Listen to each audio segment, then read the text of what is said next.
హైదరాబాద్ మెట్రోకు మహర్దశ బడ్జెట్ కేటాయింపు ఇలా. సో మెట్రోకు మహర్దశ అంటూ నాకైతే ఏమనిపించలేదు. ఎందుకంటే కేటీఆర్ ఉన్నప్పుడు మెట్రోని నలువైపులా హైదరాబాద్కి నలువైపులా ప్లాన్ చేశారనమాట. వీళ్ళ ప్లాన్ ఏందో నాకు అసలు అర్థమే అవుతలేదు.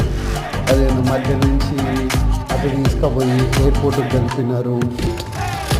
ఒక విజనరీగా అనిపిస్తుంది కేటీఆర్లో. నాకు దీంట్లో అంత బాగా అనిపించలేదు. వీళ్ళ ప్లానింగ్ కూడా అసలు చాలా వరస్ట్ అనిపిస్తుంది నాకైతే. వివరాల్లోకి వెళ్తే హైదరాబాద్ అభివృద్ధి మెట్రో విషయంలోపై రాష్ట్ర ప్రభుత్వం ఫోకస్ పెట్టింది. ఇందులో భాగంగానే డిప్యూటీ సీఎం బట్టి విక్రమార్క నేటి బడ్జెట్లోకి కేటాయించిన నిధుల వివరాలు వెల్లడించారు. హెచ్ఎండిఏ కోసం 500 కోట్లు, విమానాశ్రయం మెట్రోకు 100 కోట్లు, జిహెచ్ఎంసీ మౌలిక వసతులకు 3065 కోట్లు, పాత బస్తీ మెట్రో కోసం 500 కోట్లు, ఓఆర్ఆర్ కోసం 200 కోట్లు కేటాయించారన్నమాట.